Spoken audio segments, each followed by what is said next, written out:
Well, hi there, and welcome to the Peruvian Amazon. I've come here to find the biggest, craziest arthropods I could. And I think we'll start with this guy, which is a giant harlequin beetle. And it is one crazy unit. I didn't know, I've seen these guys before in people's insect collections. I didn't know how powerful and terrifying they are.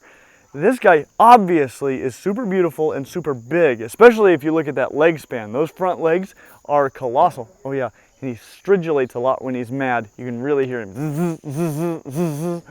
That's what he does when he's mad. He's got really long antennae. He is a staghorn beetle after all. Oh, look at those eyes. The thing though that I notice the most are these big, powerful mandibles. And what he does with these big front ginormous front legs is he will grab you and pull you in, and then whammo, he will bite you, and it is no picnic. This guy is big and he is very, very serious. Giant harlequin beetle. You know those tiny little bugs that live in your grass? You walk around and they fly up just a little bit. They're usually kind of white, and if you look at them up really, really close, sometimes you can see some greens and stuff, and they look like teeny tiny little cicadas. Well, those are leafhoppers. And this is what leafhoppers look like here. This is a peanut bug, and these are true bugs. As such, they've got piercing, sucking mouth parts that come and lay down across their chest, but they've also got this absolutely crazy peanut in the front of them. Members of this group often have all kinds of crazy ornamentation, especially here in the tropics, but nothing like that. And then, even better than that perhaps, is what happens when they spread their wings. Because when they spread these wings open, what you can see is big eye spots that they can flash, like a lot of moths will do. This is a ginormous bug, one of the biggest bugs I've ever seen. And I'm so glad to get to see one in person. The peanut bug. Inside this cup, ooh, and I don't want to let you out, is a velvet ant, also known as a cow killer.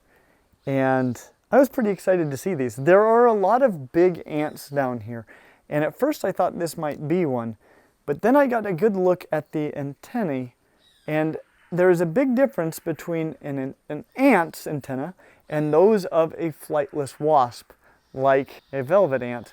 And that big difference is that ant antennae have an elbow in them. They're called geniculate antennae, and wasp antennae do not. And so I could tell very quickly that this is a wasp.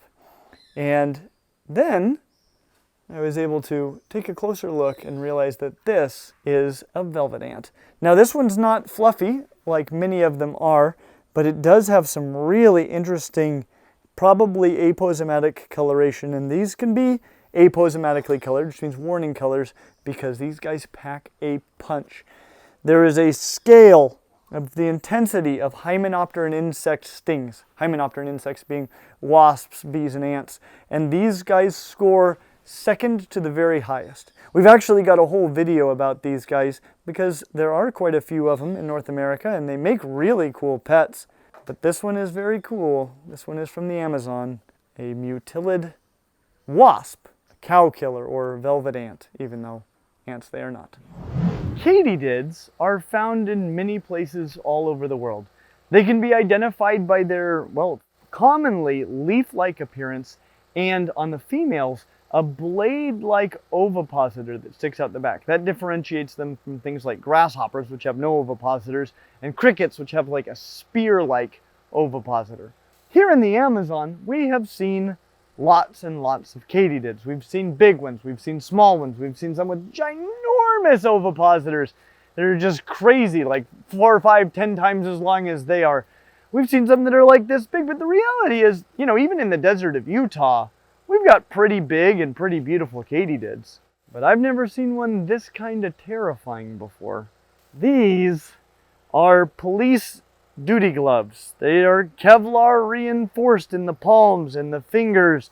I'm going to be wearing these, and I'm really still not sure I'm going to come out of this unscathed.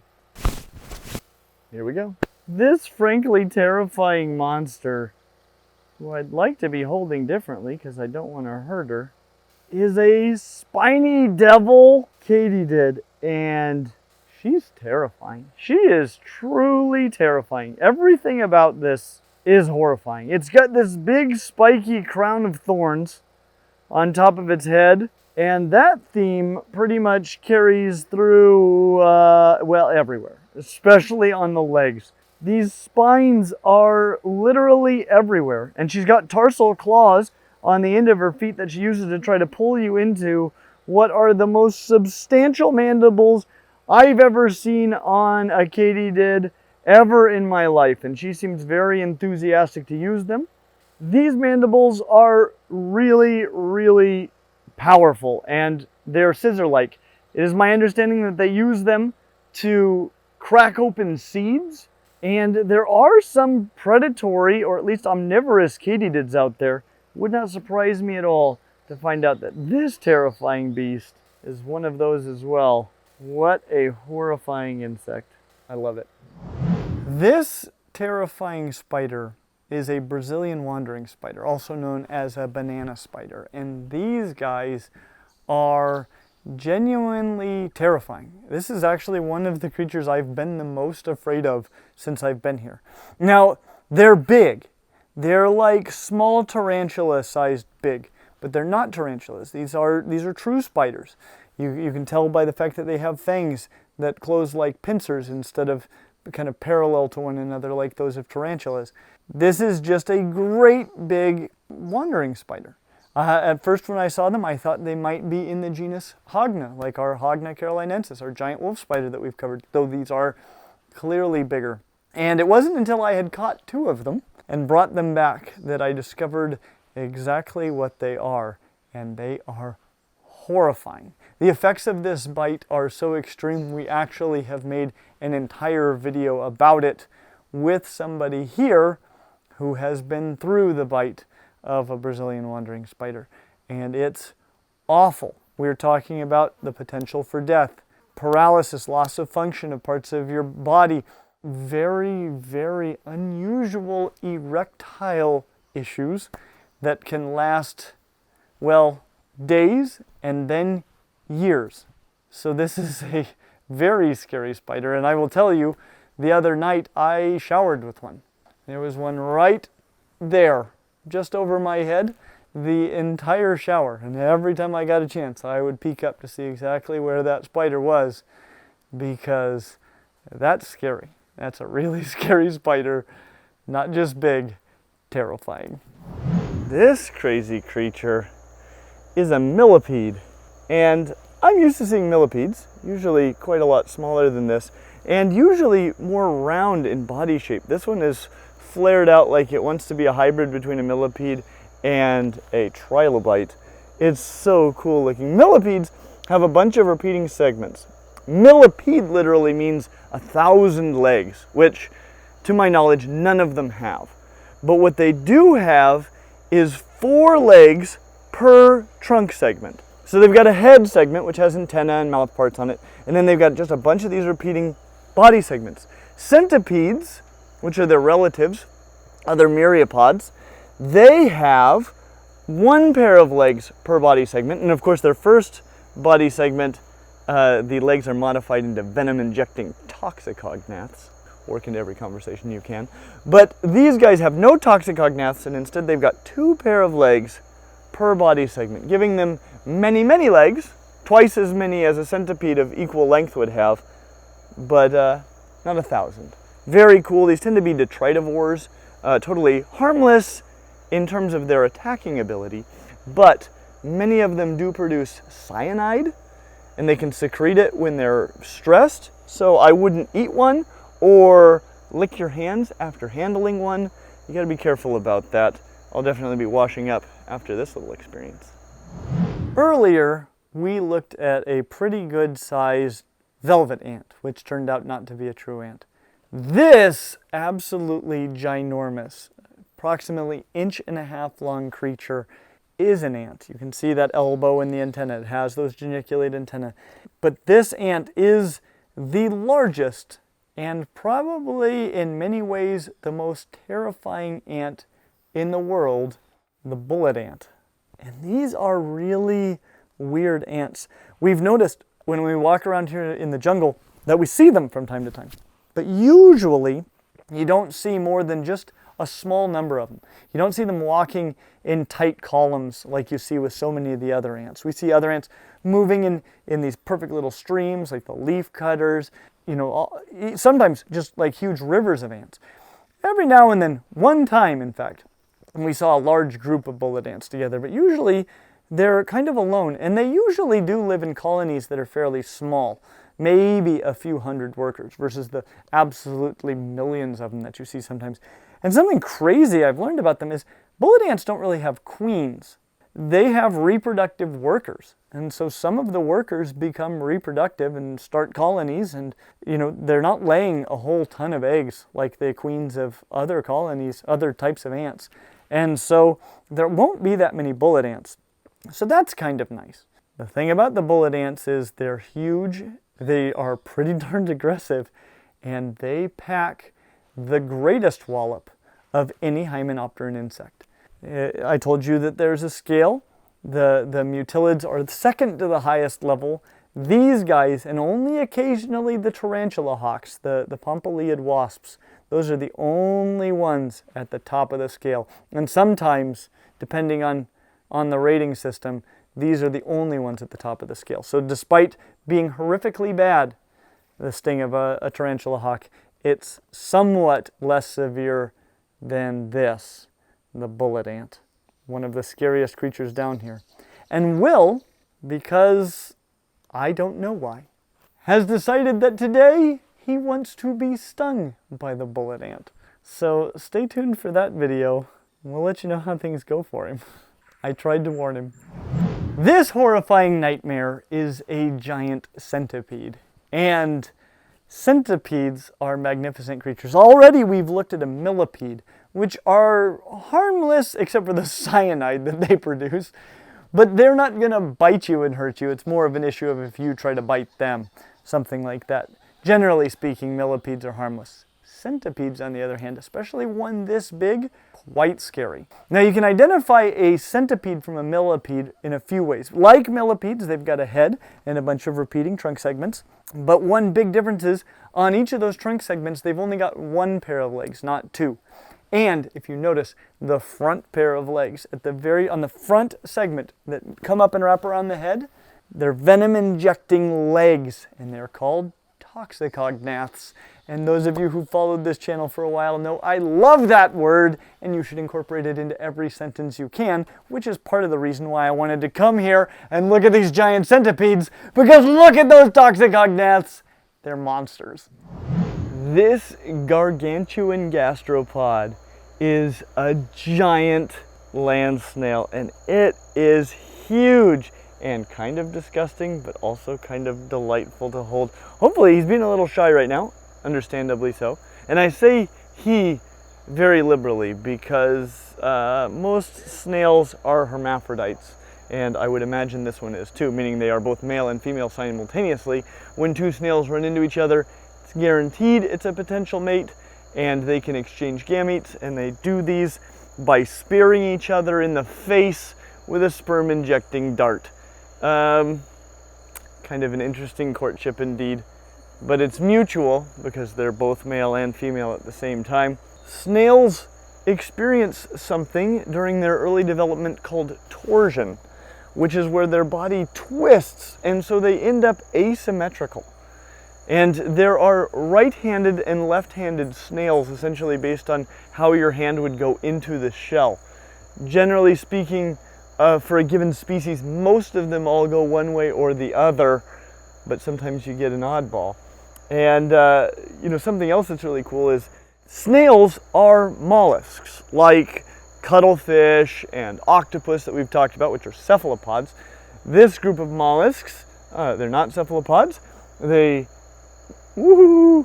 I could feel a crazy thing. But being mollusks, they have a mantle cavity which contains their lungs and a lot of other important things. That's going to be kind of up in the shell. You can often see on the side a little hole that allows air to get into those lungs and out of those lungs. And then, and I'm kind of hoping not to feel this because this is a big snail, they have a feeding apparatus called a radula, which is like a belt of teeth that they use to go down things that they're eating. And in the cephalopods, that's modified into a beak. But in this guy, it's still a proper belt for just horrifying scraping. And it's never been an issue with a snail I've ever held, but I've never held a snail this big before. These amazing and giant creatures are walking sticks. I've actually been seeing tons of these in the rainforest as we've been walking around, which is actually kind of against the point of being a walking stick. These seem to be most active at night though, and that's when we're out usually exploring. I don't see them during the day because they're doing this, being proper sticks. Extremely, extremely cryptic. And we've seen tons of species. Last night I could see a lot of them that were breeding, and they've got some really interesting mating rituals and positions. They don't all breed in exactly the same way. Very wild. Some of them have wings. These two are two different species, but they're both very long and very big. But we've seen them in all shapes and sizes. Some really weird alien looking walking sticks. Just totally crazy. And to be perfectly honest, I think every walking stick is pretty alien looking. Look, one walking stick seems to think the other walking stick is a stick. Hey guys, what strange, harmless, wonderful little creatures. The Phasmids, walking sticks.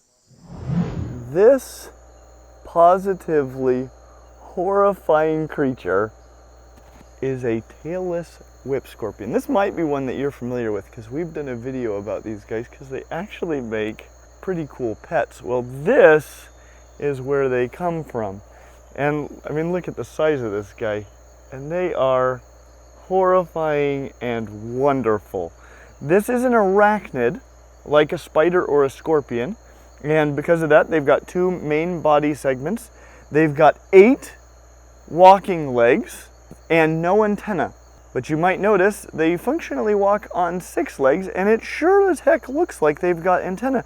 But what these giant antenna-like appendages are their front set of legs. They're modified into what are called antenniform legs. And in front of those antenniform legs, you've got a couple more horrifying appendages. This guy has got some really scary-looking pedipalps. And pedipalps are the feeding assistant appendages that arachnids have. They're the claws on scorpions. They're kind of the 9th and 10th legs of spiders, especially like a tarantula. Really looks like it's got a lot more than maybe 8 legs. Looks like they've got 10. And then behind those are the Chelicere. Woo! That was startling. These guys are capable of doing something which is often referred to as teleporting. So they will teleport. All of a sudden they go boom! Zip to another spot. That's a little difference between them and their much slower, much more lobster-like cousins, the vinegaroons, the tailed whip scorpions. This is the tailless whip scorpion, which is more crab-like in its basic structure. Whoa. And I can't see it. The good thing for me is they don't have any venom. Those Chelicere aren't modified into fangs as they are with true spiders. These Chelicere are what Chelicere tends to be, which is they are claws. They've got tiny, horrifying little claw mouth parts, but no venom at all, not anywhere. This is a completely harmless arachnid. They don't do anything to hurt people. The scariest thing that this guy can do is teleport away. As a kid, I was frequently warned that these are the most venomous spiders in the world. And I've seen these for a long time, around my house, but I've never seen one anywhere close to as freaky looking as this guy. Now, as it turns out, this isn't a spider. This is a Harvestman. This thing is so freaky looking. So Harvestmen, like I said, they're not true spiders. So it isn't the most venomous spider in the world. These guys are arachnids though, which means that like spiders, they are members of the group the Chelicerata, meaning they have chelicerae. And chelicerae are claws. Okay, and they're not the claws that you'd see on a scorpion, which also are chelicerates, but they are mouthpart claws. In spiders, those mouthpart claws are modified into fangs. In the other chelicerates, usually not. So scorpions are also venomous, but they use a stinger from the other end. There are other chelicerates like pseudoscorpions that also have venom. They inject it with their claws on their pedipalps, which are a couple of appendages they have. Like other arachnids, they have 8 legs and no antenna. And as I watch this one move, this one's really interesting because it walks essentially on 4 of its legs, sometimes engaging 6 of them. Its legs are dramatically different in size. So it's walking primarily on the 4 back legs. Its front 2 legs, it walks on occasionally, and then the second pair of legs from the front appear to be antenniform legs, like those that you would find on the vinegaroon or on the tailless whip scorpion that we've already seen. So this is another animal that has antenniform legs. And Harvestmen, usually I find their pedipalps, which are their feeding assistance appendages, to be very difficult to see. But this one has the biggest, freakiest looking pedipalps I've ever seen in my life. They're huge and gross looking. Oh, they're awful, awful. This is the ugliest, most terrifying thing. This really genuinely gives vinegaroons and tailless whip scorpions a run for their money. But like vinegaroons and tailless whip scorpions, though it looks horrifying and has antenniform legs and has chelicerae, claw-like mouthparts, what it doesn't have is any venom. And every warning system in my body is saying, don't hold this.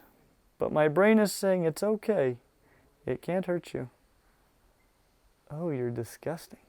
You're an awful beast. And I love you. How about you go back to my hat? That's enough for me. What a terrifying monster.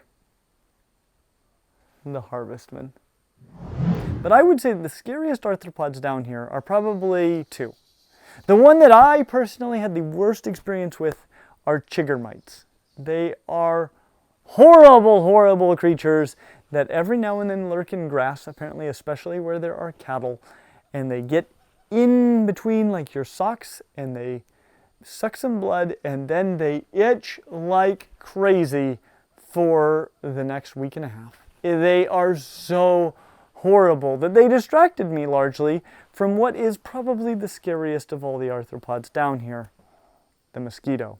Mosquitoes are brutal. They're brutal. And they're everywhere, and there's no escaping them, and you're going to get bitten a lot, even if you've got the right kinds of clothing, even if you've got the right sorts of repellents on, you're going to get bitten by mosquitoes. And the thing is, mosquitoes down here carry all sorts of horrible diseases. Mosquitoes are probably, other than human beings, the most dangerous animals on the planet, making them the most dangerous arthropods of them all. And this concludes our list of horrifying and enormous arthropods that we found down here in the Peruvian Amazon. As always, like and subscribe. Stay tuned for what happened to Will, and we hope to see you real soon. Look at this cute little snail. What a little guy. That's no snail. That's a space station. This is definitely the biggest snail I've ever seen in my life. Look at these mating stick insects.